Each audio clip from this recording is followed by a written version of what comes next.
Broadcasting from the business capital of the world, this is the Podcast Business News Network.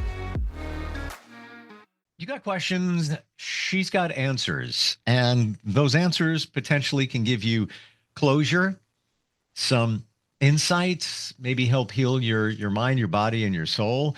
How does she do it? Number of different ways. Maybe it's a mediumship reading, maybe it's using Reiki, maybe it's connecting with the Akashic records, maybe it's a card reading. We're going to talk with her about all of that today, and she's the woman behind the Reiki Cottage. Ashlie Bradley is back with us. How you doing today? I'm good. How are you, Steve? Fantastic. And I always have to say, we call it the Reiki Cottage. It really does exist. It's a cottage where you do your work. I think it's fantastic. I wish I had one. It's like the best she shed you could ever have. You got that right. It is. I totally love it. It's definitely my sacred space for sure. I love that sacred space. I was thinking, sanctuary started popping in my mind, but sacred space for sure. You do a lot to support people. One of them is the Akashic records and being able to access somebody's Akashic records, which holds a lot of information, a lot of details. Love to talk about that today. I know a little bit about them, but I know that it brings a deeper connection with one's soul and their spirituality and everything else that's going on. How do you define what those records are? Well, I mean, for me, it's kind of like a database. It's kind of like dipping into like someone's computer database. So, or like their personal library. So, each session is completely different. It's going to go as deep as they want to go, or as they will allow me to go. Some go back to the, beginning of their time, and some, more focus on their finances. So it just depends on what they are, looking for. Who holds these records? I I would say a source holds the records. I really don't know. I just know that I channel them. So I channel through vibration. I say a prayer, and then I do use the word God. So I do talk to people about that beforehand. If they don't like that I use the word God, everything is through vibration. So it's nothing that I memorize. I read it every time.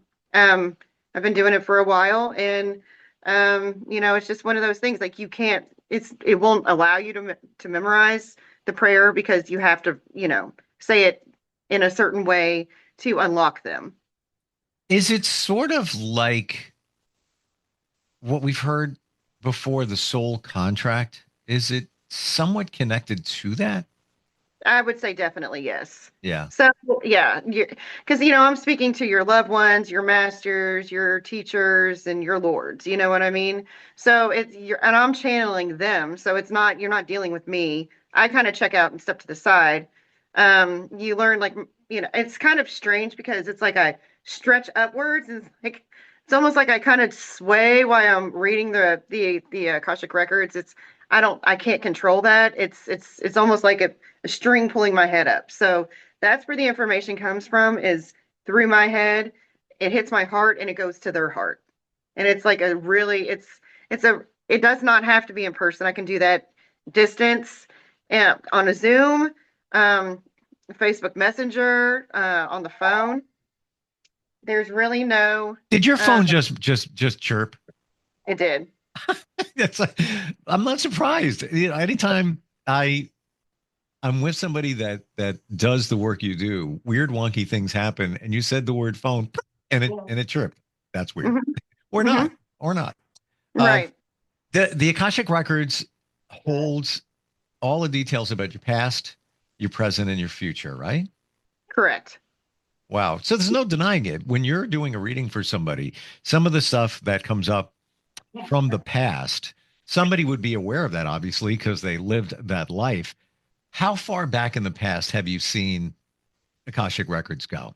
Oh, I mean, I've done past lives on people, and it kind of like we all have multiple past lives. To think that we have one past life, which I thought, was just ridiculous. It kind of knocked me off my high horse, really. And I have multiple past lives that really impact my life now. Um, so honestly, there's like 5 past lives that have really affected my life now, my like kind of belief system and everything. And it made sense, like kind of irrational fears that didn't never made sense to me before. And then when I kind of dove into my personal records, it was life changing for me. So you're able to access your own records. Oh, yes. Yes. Mm. Mhm. Wow, that's cool. I love Or it. is it, or is it scary? Is it uneasy? At first, it was very uneasy because, it's like, it's almost like you're going in and doing like your own like DNA restructure, and it was a little painful. I had some issues in my body that needed to be fixed. So, and they did. Um, and then it's just you learn to love yourself on a different level. It's like a whole meaning of self-love that you just never even knew that existed, and you have like a whole support system there, that I never knew existed. And so it's like it's so rewarding for me. So honestly, when I do someone's records, a lot of times I sandwich that with Reiki. And it's because, they get so much information. And of course I let them film or record whatever, just not the opening prayer. That's the only thing I ask, because it's really sacred. It doesn't need to be shared. But yeah, I let anybody record or take notes, whatever. It doesn't matter to me. And then, I say, I offer, would you like to sandwich this with Reiki? And a lot of times they love that, because it kind of helps process all that information that was just given. Because a lot of it is, some sessions take longer and some about 30 minutes and some takes close to an hour. But it doesn't matter. It depends on what the information they are getting. Doesn't mean much to me. It means everything to them. You said before when you accessed your own records Mhm. that you discovered a support system that you didn't know existed. How do you Mhm. mean? Because when you're dealing with your Akashics, when I channel, I'm channeling their soul, but I'm dealing with their masters, their teachers, their loved ones, and their lords. So when I channel my soul, I'm dealing with my peoples, and my stuff.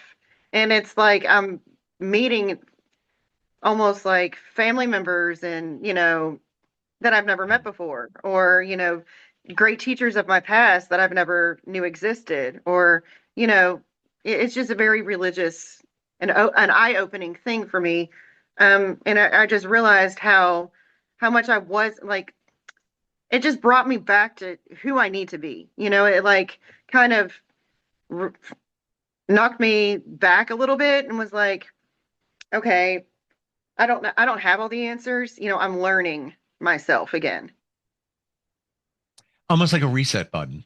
Oh, for sure. Yeah. Wow. Did you feel that accessing your own records was almost like um, feeling like, oh, wait a minute, I'm not alone. Yeah, there's connections here. I can call upon my spirits. I can call upon I call it the spirit team. Mhm. There's support out there. Yes. So, I am a medium also. So it was really hard for my like mediumship friends, or like my guides. They didn't understand like what I was doing when I was channeling. It kind of got like a little conflict. It was a little hard for me to understand what the heck was going on. And then I realized that my, the spirit team that I've worked with my whole life to keep me safe essentially thought that I was abandoning them, and I was not. Like that was not anything that I was doing. They didn't understand. So I had to fully explain to them during the class that I was in front of the whole class, what was going on. Um, and it was definitely an eye-opening experience. So now, because they were trying to help, they don't need to help there. It's two totally different things. So when I channel, um, with the Akashics, like I said, it comes straight down, infinitive information. There's no ifs, ands, or buts about it. When I'm dealing with mediumship readings, it's like I hear voices like around my head. I feel temperature changes. I smell things. I see images. I do see images with the acoustics also, but it's totally different. Like I'm not seeing my own. I'm seeing like somebody completely in a different time in place. So it's just so now they learned to step back. So now they're like another emotional support system along with my Akashic records, personal. So it's been just wild. So I've heard that you can reach out to the spirit team around you that are saying Mhm. it could be archangels. It could be anybody. It could be somebody that passed on in your Mhm. life, a relative, whatever it might be. I've heard that you're encouraged to reach out Mhm. and ask to have them make themselves known to you. Mhm. Ask for guidance. I've tried it. I haven't, and many have told me, yeah, it works. You know, I hear them. I even spoke with somebody who said that Archangel Michael actually presented himself, but said that's not my name, and it was a different name. Um, I've tried it a couple of times, you know, in a quiet moment of meditation. Haven't gotten anything yet. I don't know if I'm doing the right thing. What are your thoughts? Well, I mean, I like how you said yet. You know what I mean? That's like a big key word there. I would keep trying. You know, Mm, I don't think it would hurt anything. I mean, Archangel Michael is protection. You know what I mean? So, I sure. mean, I don't think that would, I mean, dive deeper. Who knows what you could find? You know, that's what I would do I'm personally. with you on that, and I roll with my intuition more and more as every day goes on. And my intuition says, "Yeah, dude, you haven't really given it a full try. You know, a couple of times laying in bed, listening, hoping I get something. Once I did fall asleep, so maybe something revealed, and I was sleeping. I don't know, Hmm. but I'm not discouraged. Like I have a feeling that if you give it time, you're going to get it. You're going to feel it. It's going to present. So I feel like you should journal after each time you do these meditations. I don't know if you are, but I feel like you need to, and it will open up more gates for you. Wow. So I do journal, but I don't Hmm. go into the details of like that. I would not, thank you for that. I would not even have thought to journal about that. Wow. So when I go into my Akashic records, the way I speak with them is through writing. Okay, so I will come up with an infinitive question before I open my records, and I will write it down. And then after I open my records, I have to rewrite that question, and they will answer it. So and then it goes in a conversation like that. So I have multiple journals that are, I'm sure, pretty wild and pretty colorful if anybody was to pick them up and be like, oh, Um, this is gu- wild. Like, I don't even know. Yeah. So Guess what it's, Steve will be doing later? Just yeah, what there you you go. said. And you know what? I believe things present themselves because they need to. I was doing a deep clean, well, like a week or so ago, and came across an empty journal that I had. I was at some event and I picked it up. They were giving them out for free. It has, you know, some branding name on it, but it's perfect. You know, it's empty. I haven't written in it, and it's sitting on my shelf. And I was like, you know what? I could put that to good use at some point. And you just said what you said, and that journal shall become my spiritual journal, if you will. There you go. That's perfect. Wow. Yeah. So I tell people like when they're starting new journeys or kind of trying to open up to really journal, like when you wake up in the morning, when you go to bed at night, and like think of key elements that bring you happiness, you know, don't focus on the negative. I mean, we all have negative, right? I mean, we all do. But I mean, I don't want to focus on that when I'm going to bed. Obviously, I want to focus on at least one thing that I could have a horrible day, right? Everything gone wrong, doesn't matter. As long as I pick out one thing that makes, some positive Yep. out of all the negative, then I'll be able to go to sleep at night. And I can, I focus. That's my focus. Um, it's like you are reading my mind. I started with my journal, and I'm embarrassed to say this, but only in the last, I don't know, 6 months. Hmm. I should have been doing it for way before that. You And should have said it, right? yeah, it is what it is. But I Yeah. I realized I started writing and I would write a lot. And it was, great. I'm dumping my feelings and where I'm at and what's going on in life and et cetera, et cetera. And I found myself writing less and less and less. And then sometimes not writing at all. And then I didn't realize that I just what you said, I jumped down the rabbit hole of Mhm. negativity. And Hmm. it was just venting stuff that, could be perceived to be negative. Hmm. And, what are you doing? You're having a conversation with yourself. So then I realized, we all have those people in our lives, Debbie Downer, Nancy Negative, where, you get that phone call or, you're around them and they're going to dump negative stuff. And you're like, all right, I'll pick up the phone. I feel guilty if I don't. Let me just listen to what they have to say. That was myself to myself. then I Right.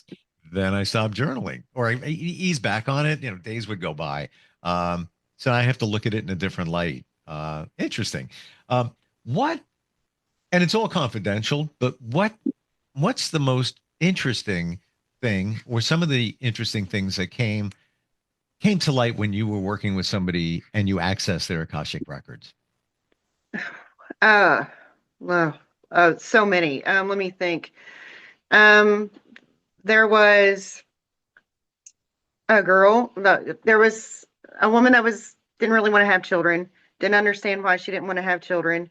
Was totally adamant. And then she came to me for a records reading, and it came out that during several past lives she had, traumatic issues like with in front of her children, like with abuse and, um, other things like that. So, um, it kind of trickled into this life, Wow. and yeah, and it really affected her there.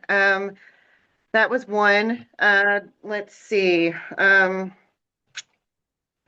read records on homes, and that was wild. How do you mean? Whoa. What do you mean? Okay. You can read the record on anything that belongs to anyone. Like if somebody came to you and said, I want you to read the record on my apple seed, like I could do that if they really wanted me to, because they bought the apple, so it would belong to them. If somebody calls and they say, I want you to read the records on my land, I can do that as long as they own the property. So when I open the records on that property in the prayer, it would be their name and their address, and then so on and so forth. And that's how I would have to do that, via vibration to open the records on their property. So they called and they said their home was built in, the late 1700s. They didn't have any records on their home, and they wanted to know if I could pull up some information.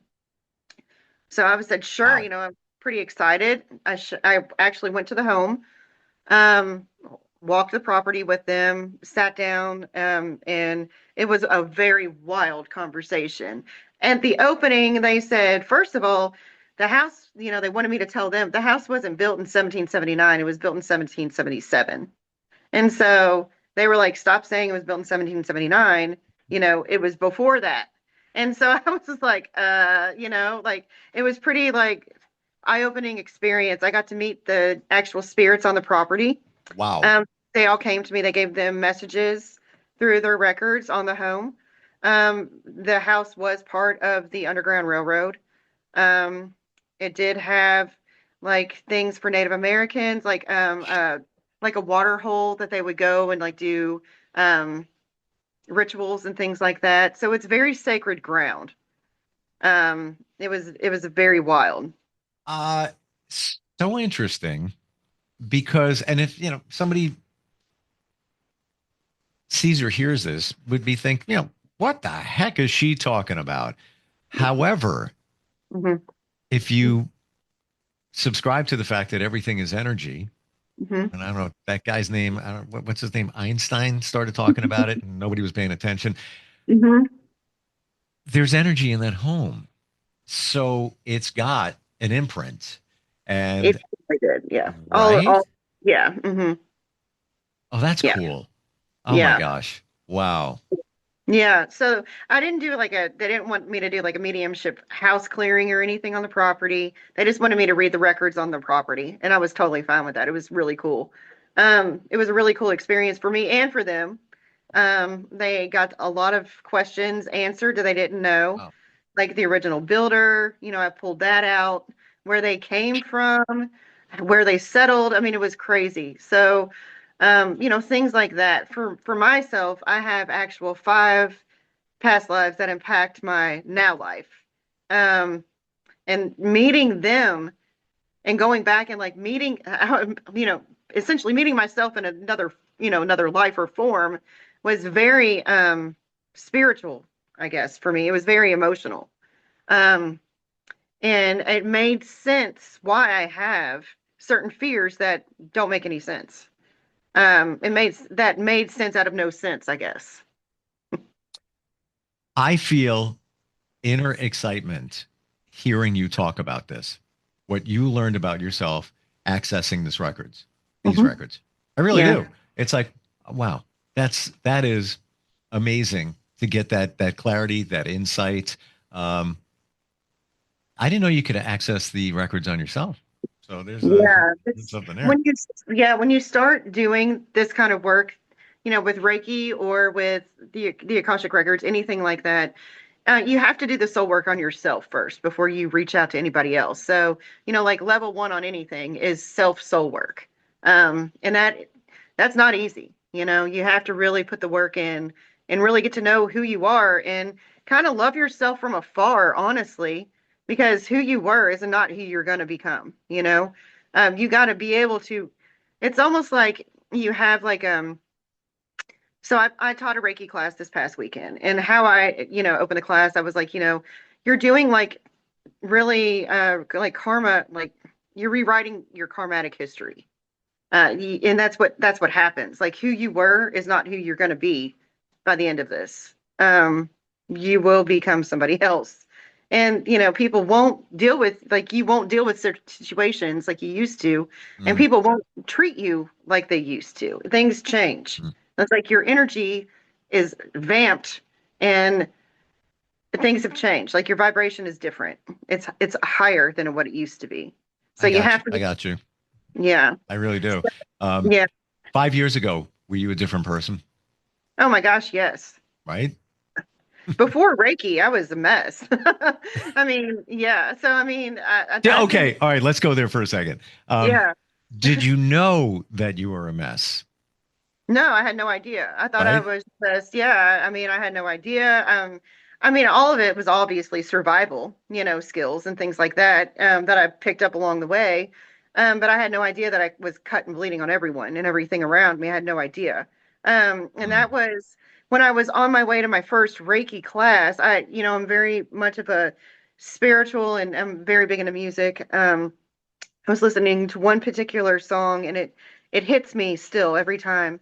When I hear it, it just hits my heart. And I kept pulling off the road, and I was like, I'm not worthy to do this. And by the time I got there, I was crying. I was a mess. I didn't know anybody.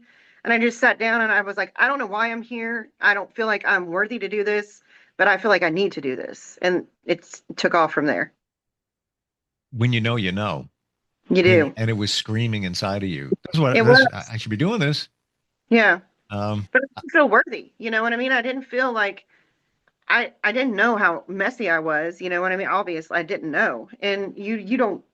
So I had to put myself on the shelf and love myself from afar and really put the work in and dig deep and get really uncomfortable. And it's messy and it's not pleasant and mm, mm. but man, I'm gonna tell you, it's worth it. Yeah, It's so yeah. worth it. Well, when you said you're not the same person you were 5 years ago, uh, Hmm. I knew your answer. and and it's not like, no, I'm a different person. It's no, I am totally not. And that doesn't mean bad. It just means different because Right. you've evolved. Got to Hmm. ask you, music is my thing. I Hmm. get downloads of songs. I get, even answers in songs. The song that you were referring to, can I ask the title of it? Yeah, it's Fix You by Coldplay. Which one? Fix You by Coldplay. Yeah. Yeah. I'll be honest with you. I never got the Coldplay thing.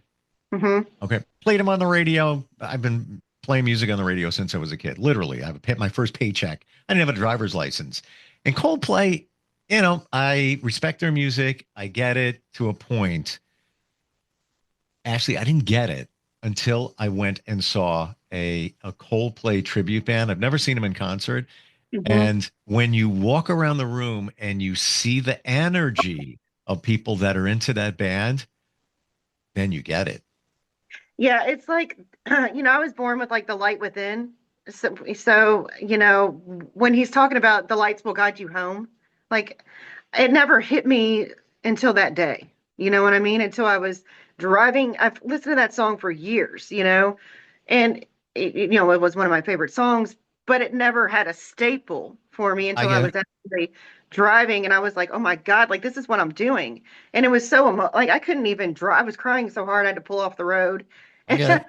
Yeah, it was wild. And so when I got there, it was a blubbering mess. I cried the whole time, and they're probably Mm. like this crazy lady, whatever. But that's who I am today. So, Do you ever get this? We're out of time. I just want to keep going. It's like, do you ever listen to a song over and over again and you don't know why the song is playing over and over? You seek it out. What the mhm, hell is mhm, going on with these lyrics? Why is it grabbing me? What is going? And you still maybe you don't have an answer. In this instance with Coldplay, you have that answer. But mhm. has that happened to you before, where it's Yeah, my all the dad time? was a musician. My dad was a musician, and he played all instruments, Yeah, by ear.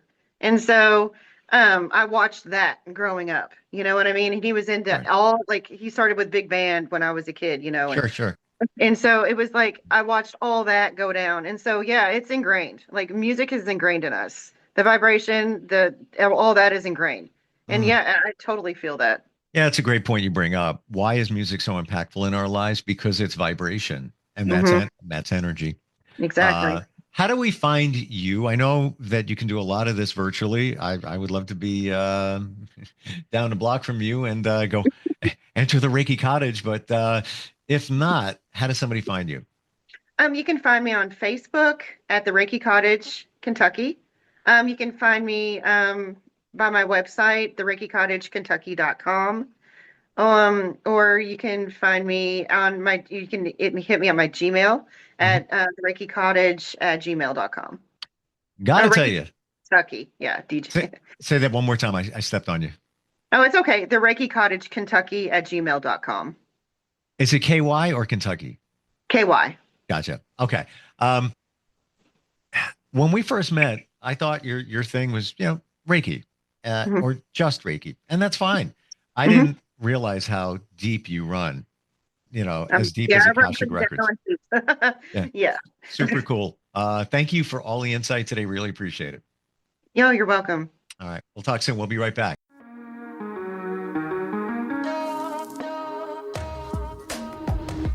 Broadcasting from the business capital of the world, this is the Podcast Business News Network.